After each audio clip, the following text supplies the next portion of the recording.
Enggak, itu buku buat baca.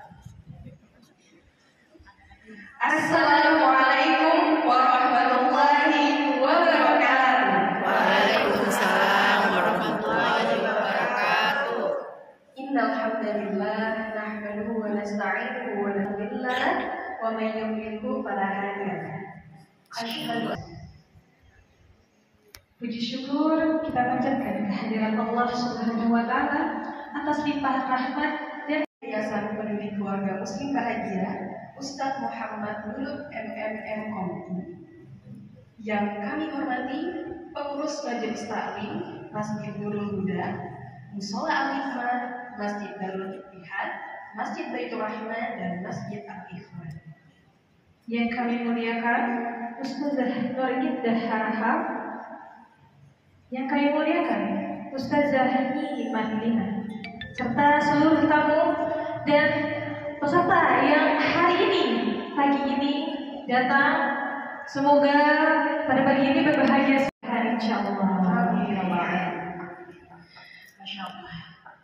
Bapak Ibu yang kami hormati dan kami banggakan, marilah kita buka acara pada pagi hari ini dengan melafazkan basmalah. Bismillahirrahmanirrahim. Untuk menambah keberkahan acara kita pada pagi hari ini. Inna arsalna ilaikum rasulan pada Allah dari segala makhluk. Dengan nama Allah yang Maha Pengasih, Maha Penyayang. Wahai orang yang berseribu Muhammad, bangunlah untuk sholat. Sesungguhnya Tuhanmu mengetahui bahwa engkau Muhammad berdiri sholat kurang dari 2/3 malam, atau 1/2 malam, atau sepertiganya, dan demikian pula segolongan dari orang-orang yang bersamamu. Allah menetapkan ukuran malam dan siang. Allah mengetahui bahwa Maha Penyayang, Maha benar Allah atas segala firman-Nya. Assalamualaikum warahmatullahi wabarakatuh. Waalaikumsalam warahmatullahi wabarakatuh.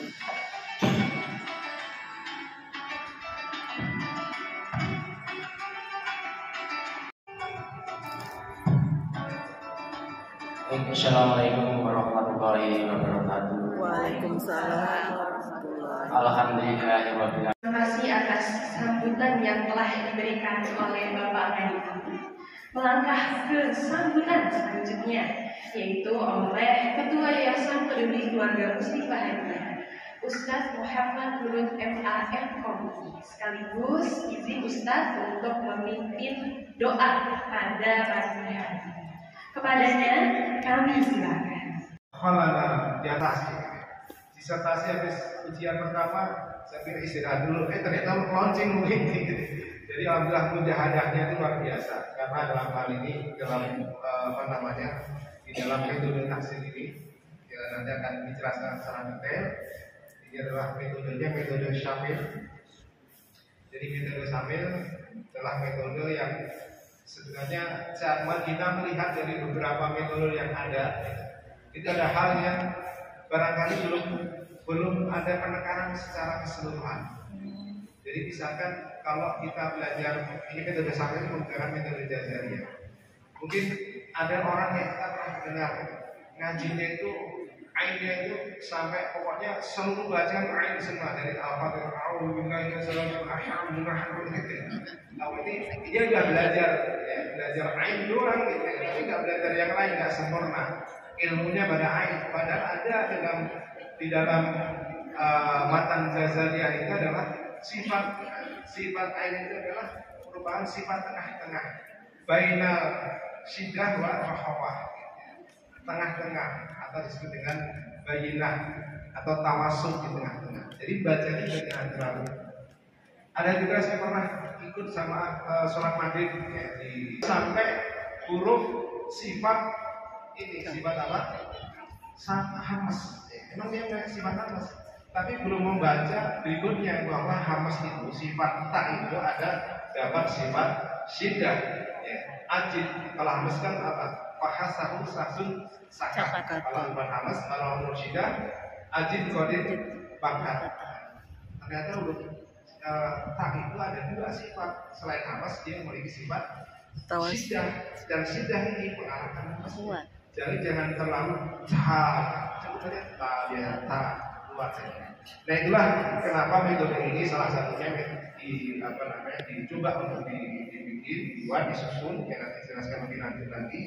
Ini adalah metode yang menggunakan matan jazariyah luar biasa. Sebelum meningkat kepada acara Tapi kita enggak.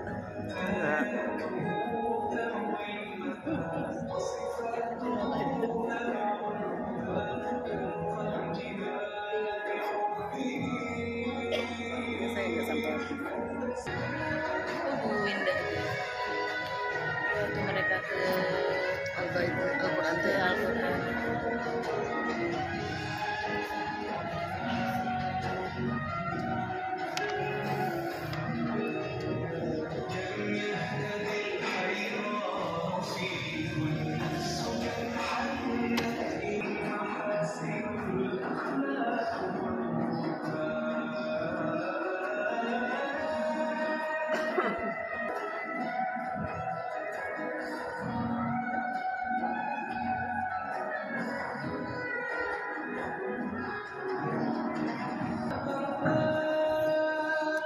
kita di Indonesia Indah.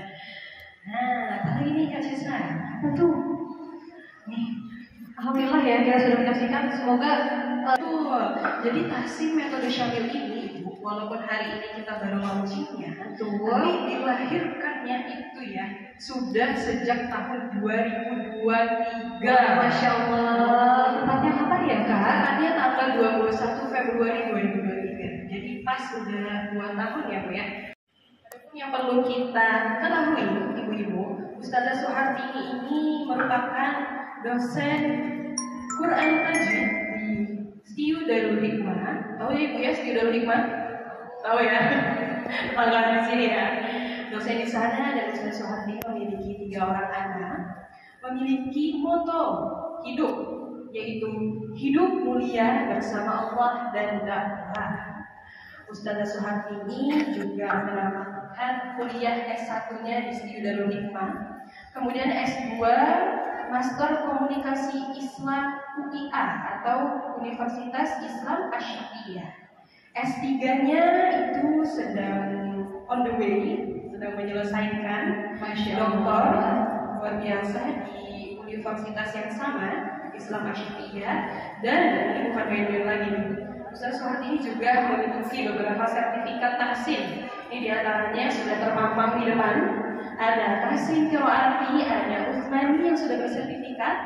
Ustaz Suhartini juga mengenyam ya, tahsin di Turki langsung, dan juga talaki dengan Syekh Palestina.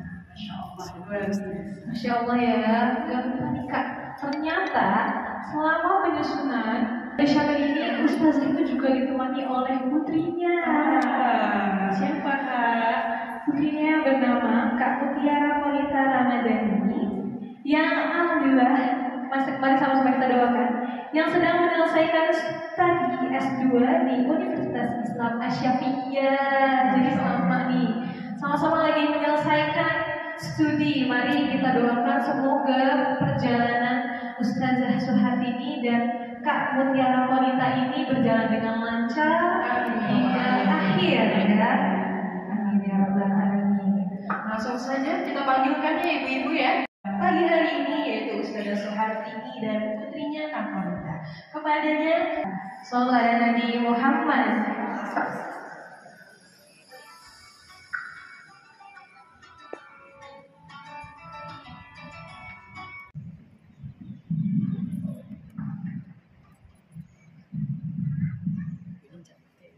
Bismillahirrahmanirrahim. Assalamualaikum warahmatullahi wabarakatuh. Waalaikumsalam warahmatullahi wabarakatuh. Alhamdulillah, nahmaduhu wa nasta'inuhu wa nastaghfiruh wa na'udzu billahi min shururi anfusina wa min sayyiati a'malina may yahdihillahu fala mudilla lahu wa may yudlilhu fala hadiya lahu. Asyhadu an la ilaha illallah wa asyhadu anna Muhammadan abduhu wa rasuluhu la nabiyya ba'du. Allahumma shalli ala nabiyyina Muhammad wa ala alihi wa sahbihi ajma'in. Pak, mohon izin saya mau memaparkan aksen tersebut. Sebelum saya memaparkan apa itu takzim metode Syamil, saya mau mengucapkan terima kasih terlebih dahulu. Ini saya sudah terlanjur pada Allah Subhanahu wa Ta'ala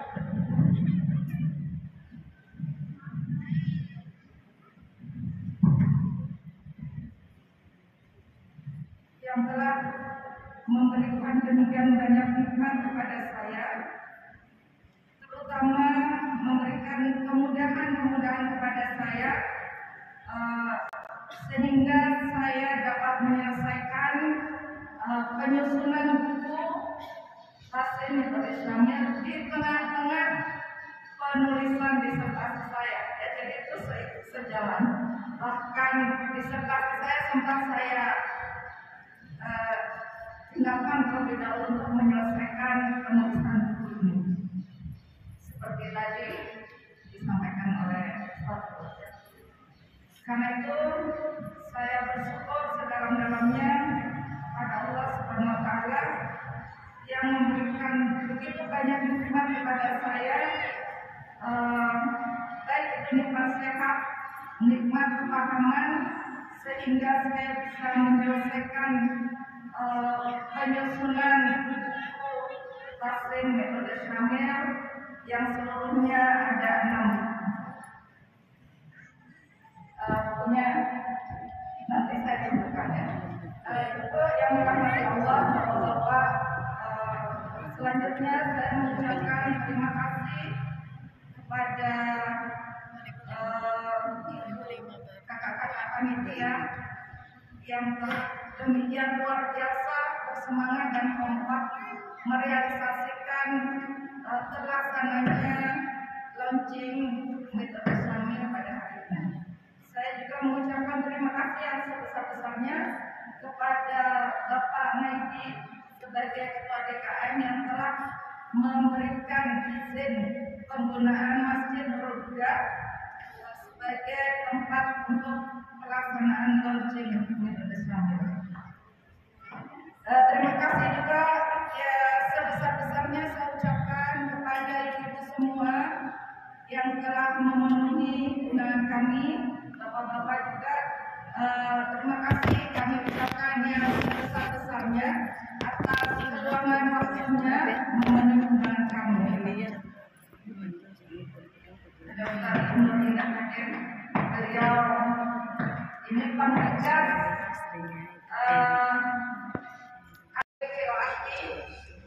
ada metode Utsmani, ada metode Jambu'ah, ada metode Balighah, ada metode Karimah, dan banyak lagi, ada 11-12 kalau tidak salah. Dan metode Syamil melengkapi, menyemarakkan hasanah keilmuan, terutama di bidang Al-Quran, khususnya ilmu tajwid. Sebagai pendatang baru kesempatan ini, kita berada di sini untuk yang pertama tadi meresmikan Tahsin Metode Syamil yang saya hitung sekitar membutuhkan waktu sekitar 2,5 tahun lamanya. Kemudian memperkenalkan kepada hadirin semua apa itu metode Syamil. Kenapa sudah banyak? Tadi ada sekitar 12. Saya langsung bersusah payah untuk mengadakan satu metode lagi, gitu ya. Kemudian tujuan berikutnya adalah memotivasi masyarakat untuk meningkatkan dan memberikan solusi pembelajaran yang komprehensif dan efektif bagi semua kalangan. Dan terakhir, harusnya panjang tapi justru baca pendek. Harusnya berdengung tapi nggak dibaca dengung, atau dalam terjadi kesalahan pengucapan huruf karena tidak paham di mana sebuah huruf itu tempat keluarnya dari mana, gitu ya. Nah itu angkanya dari 65% menjadi 72%. Jadi ini semakin memprihatinkan lagi sehingga terhitung yang benar dianggap bisa membaca Al-Quran di Indonesia hanya 28% saja. Nah, kenapa memprihatinkan Bapak Ibu? Karena membaca Al-Quran adalah tanda awal kita, kewajiban pertama kita terhadap Al-Quran. Sebelum kita memahami kemudian mengamalkan, tanda pertama membaca terhadap Al-Quran adalah membacanya. Dan perintah membaca ini adalah dengan bertajwid. Ada di mana itu Bu? Perintahnya membaca Al-Quran bertajwid, Pak?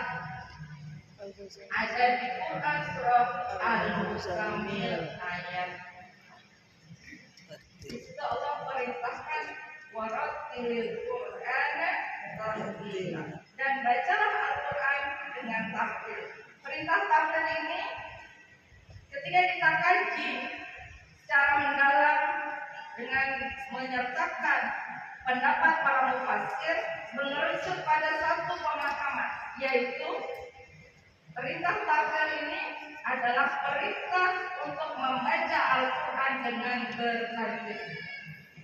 Jadi makna tartil pada akhirnya memiliki makna yaitu tajwid. Bacalah Al-Quran, pengucapan harokatnya sesuai dengan kaidah pengucapan dalam satu kesatuan. Nah, sifat huruf ini ibu-ibu, bapak-bapak, yang itu yang tadi ingin saya genapi ya. Di masyarakat kita beberapa lembaga tafsir, beberapa metode yang tadi saya sebut, ada yang sama sekali tidak memperhatikan sifat huruf. Jadi dari makharijul huruf diajarkan langsung lompat ke mustahak. Ada sebagian yang sudah mulai mengkaji atau memasukkan sifat huruf dalam arti maksud saya adalah hak huruf, tapi kurang akan dapati bahwa hak huruf pada masing-masing huruf minimal itu ada 5. Jadi setiap huruf minimal memiliki 5 sifat, dan itu harus kita realisasikan saat kita mengeluarkan setiap huruf itu dari makhrajnya. Itu yang dimaksud dengan hak huruf ya. Baik. Nah, di sini keunggulan dari metode Syamil adalah membantu murid mengenal setiap huruf dengan lebih baik. Mengenal huruf dengan lebih baik itu seperti apa nanti kita akan ketahui saat saya menyampaikan buku-buku. Bukunya baru dikirim kemarin, ada 6 nih, baru 5 buku. Hari ini, kemarin baru disusulkan, mungkin hari ini dalam perjalanan. Ini bukunya ada perjalanan. Ya, dilengkapi dengan gambar dan ilustrasi. Jadi ya kadang agak sulit memahami sebuah kalimat gitu ya. Karena itu saya buat poin-poin penting, saya buat seperti ini untuk mengingatkan santri atau murid memahami inti dari kajian di setiap bab. Nah, berikutnya kemudian ketika belajar di tafsir metode Syamil, santri atau murid berpeluang untuk mendapatkan sanad qiraah. Qiraah ini adalah qiraah yang digunakan oleh mayoritas umat Islam di Asia Tenggara termasuk Indonesia. Ya. Ini yang sering kita gunakan adalah tilawah kita di Indonesia adalah qiraah hafs ya. Nah, kalau ibu sudah mengikuti tahap demi tahap pembelajaran, ibu ini tidak wajib ya, tapi berpeluang. Saya bilang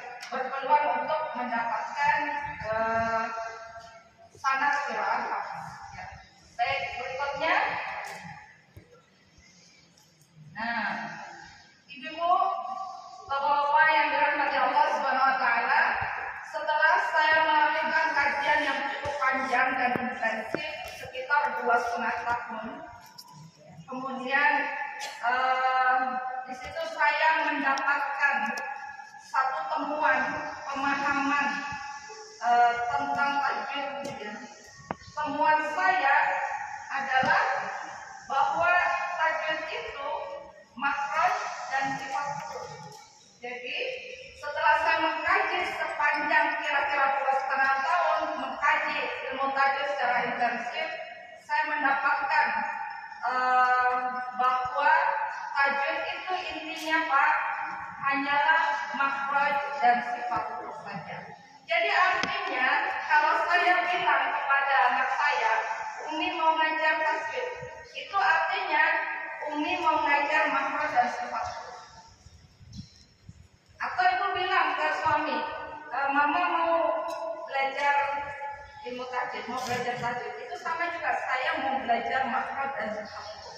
Dan itu yang saya pahamkan pada murid-murid saya, bahwa tajwid itu dua pokok bahasan hanyalah makhraj dan sifat huruf. Jadi ibu belajar kemana-mana,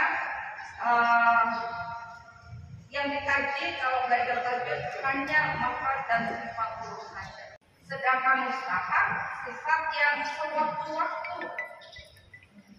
Apa itu sifat yang sewaktu-waktu? Misalkan hukum mad, hukum nun sukun dan tanwin, hukum mim sukun, qorib, idgham, itu masuk bahasa mustahab. Di sewaktu-waktu. Sewaktu-waktu artinya ketika kita ambil nafas, baca bismillah atau a'udzubillah, itu kan tidak selalu dari awal panjang semua ya. Kadang pendek, kadang panjang, kadang gunung, kadang enggak, kadang idgham, kadang enggak. Nah, sedangkan hak huruf itu adalah sifat yang melekat. Artinya, ketika satu huruf kita keluarkan dari tempat keluarnya, maka pada saat itu sifat hak itu harus ikut. Ya. Maka di metode ini saya merumuskan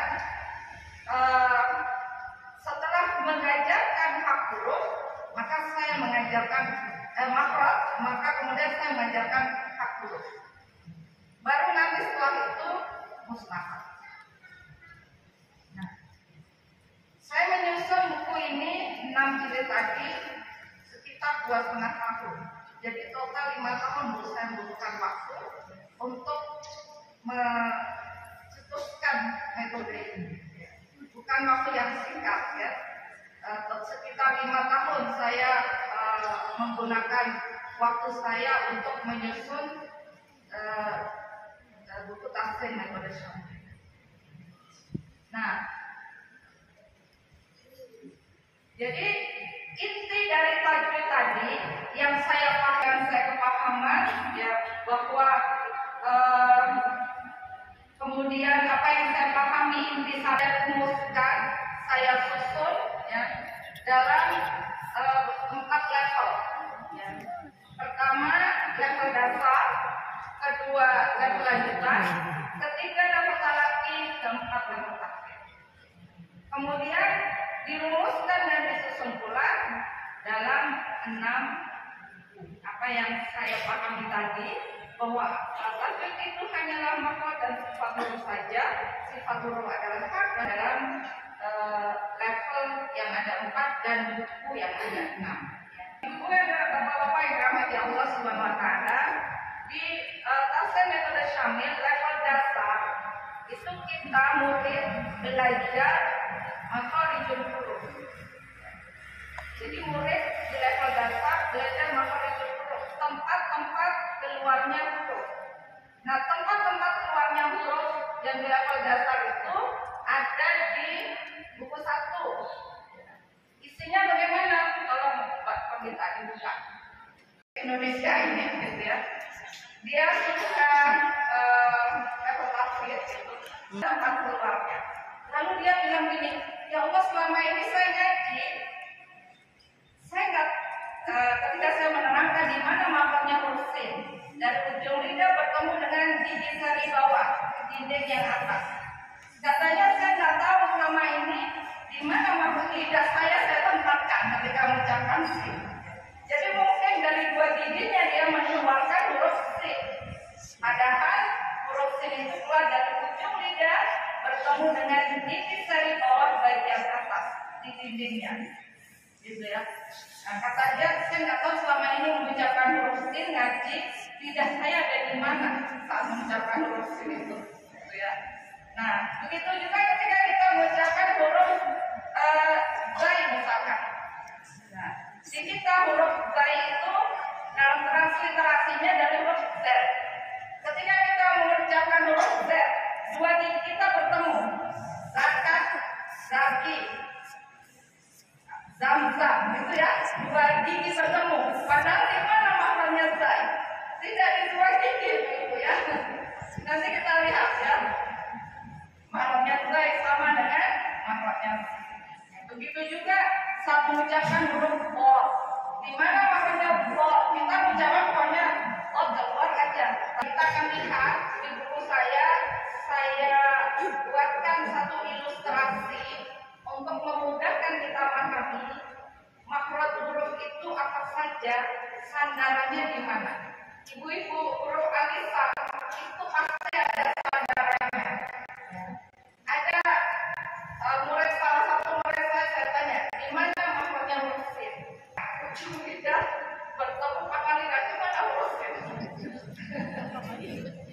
Nanti kita akan lihat ilustratornya beliau, anak saya, beliau animator. Jadi saya memanfaatkan anak ini. Tolong digambarkan ini dengan alat saya. Anak belum buka. Ini editornya itu. Editornya anak saya juga. Kemudian makhraj al-haqqu yang keluar dari tenggorokan itu persisnya di mana? Itu nanti digambarkan di situ sehingga kita paham. Nah, kita ain jadi hamzah, hamzah jadi ain. Nah, al-haqqu tenggorokan kita bagi menjadi tiga, tenggorokan bawah, tengah, atas, masing-masing tempat keluarnya dua huruf. Hamzah tenggorokan bawah akan naik ke atas ain. Kalau kita ngomong hamzahnya agak naik, maka keluarnya jadi ain. Kalau ngomong ainnya agak turun, jadi hamzah. Nah, itu pemahaman tentang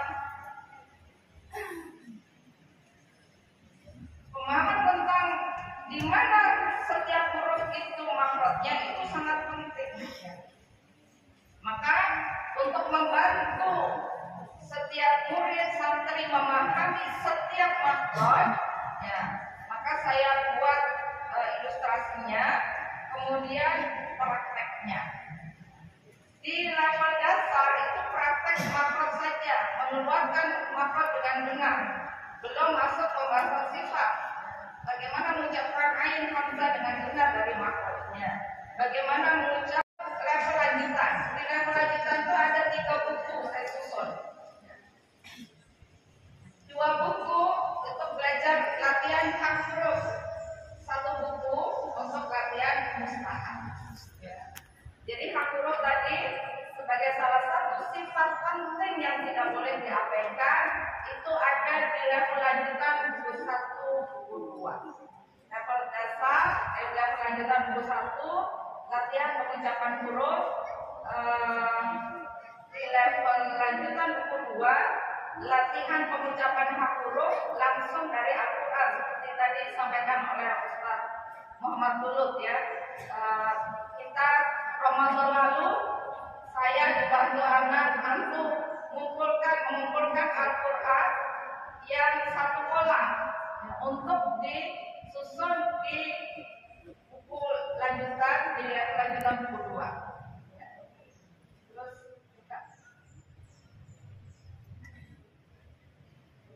Nah, ini Bu, di level lanjutan buku 1, setiap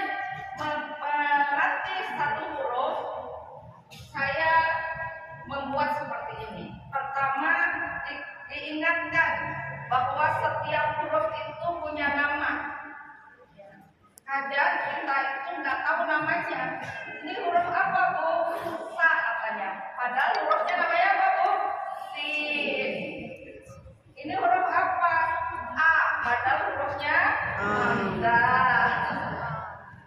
Ya, jadi di sini ada nama.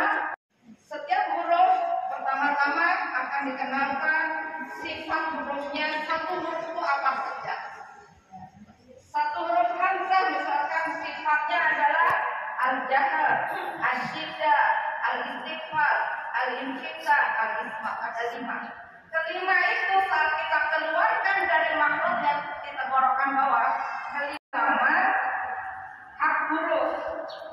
Ya ini kalau tadi tidak menggunakan ayat Al-Quran. Tapi kalau yang pada level lanjutan buku 2 pendalaman hak huruf, saya menggunakan ayat-ayat Al-Quran. Jadi di level buku 1 tadi kita baru latihan mengucapkan sifat dengan memperhatikan makhrajnya tentunya. Lalu di level lanjutan buku 2 kita diajak untuk belajar membaca, mengucapkan hak huruf langsung dari Al-Quran. Lihat. Nih, nggak bisa dibesarkan ya. Di metode saya dari awal tadi level dasar, saya sudah mencantumkan huruf-huruf yang bertanda sukun. Kenapa begitu? Karena tanda sukun itu adalah tanda yang digunakan oleh ulama qiraah untuk ngetes bacaan huruf kita itu udah benar atau belum, itu dengan cara sukun. Karena itu tadi di level dasar, di latihan pengucapan, di makhorijul huruf, di level lanjutan buku 1 itu sudah ada sukun-sukun. Ya. Nah, di sini kita itu sebenarnya itu ada kesalahan teknis dari penerbit, yaitu harusnya alif, fathah, sukun. Jadi polanya gitu ya. Nah, ini saya ambil langsung dari Al-Quran. Bagaimana mengucapkan ha ketika sukun dengan 6 sifat yang dimiliki ha. Jadi seluruh sifat harus tampak saat huruf itu sukun. Bapak-bapak kalau membaca sahala ada sin, ha tasdid, lam fathah, bacanya bagaimana? Sahala. Nah itu kalau dalam tinjauan ilmu tajwid, terutama sifat huruf itu belum benar, karena ada 2 sifat setidaknya yang kita tidak salah, yaitu apa? Hams dan ar-rakhwa. Harusnya ngalir sahala gitu, bukan sahala tapi sahala ngalir ya. Karena apa? Di huruf H ada sifat hams dan ar-rakhwa, keluar mengalirnya suara dan mengalirnya nafas. Next, ini dari Al-Quran semua. Bulan Ramadan tahun lalu plus sebelum Ramadan, sepenuh bulan Ramadan dan sesudahnya masih melanjutkan buku ini, Bu. Dibantu oleh anak saya, suami, anak mantu juga ikut bantu ngumpulin ini. Ya, mengelompok-kelompokkan sesuai dengan polanya. Ya. Baik, lanjut. Nah, ini matan Al-Jazariyah. Nah, ini kaf gitu ya. Dalam matan Al-Jazariyah bait 49, Ibnu Al-Jazariyah mengatakan jika satu huruf terkumpul padanya 2 sifat hams dan asyidah, maka yang dominan adalah sifat asyidahnya, bukan hamsnya. Jadi bacanya bukan ka ya. Kalau kita bacanya ka itu dominan hamsnya. Tapi kata Imam Ibnu Jazari di bait yang 49, jika satu huruf terkumpul padanya 2 sifat, yaitu sifat hams dan asyidah, maka yang dominan diucapkan adalah asyidahnya, bukan hamsnya. Billahi taufiq wal hidayah. Wassalamualaikum warahmatullahi wabarakatuh. Minta itu.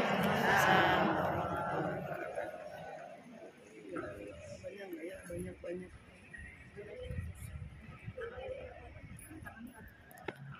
Vaksin metode Syamil oleh Ustazah Suhati Ashari MKI dengan disertai pengumuman tentang sebanyak 3 kali.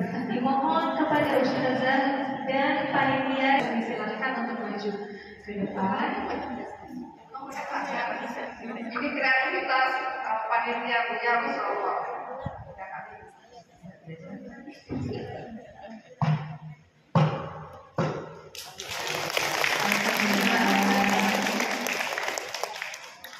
Oke, alhamdulillah ya, telah resmi. Pada hari ini, Ahad, tanggal 2 Maret 2000, biasa ya, lisannya mudah untuk terus melontarkan ayat-ayat suci Al-Quran, apalagi di momen bulan Ramadan tahun ini. Semoga kita yang hadir pada hari ini diberikan kesehatan, keberkahan, dan limpahan rezeki dari Allah Subhanahu wa Ta'ala. Amin ya rabbal alamin. Acara demi acara sudah kita lewati, namun juga sudah resmi ya, sudah resmi kita adakan, kita luncurkan. Dan sebelum kita tutup ya, sebagai ada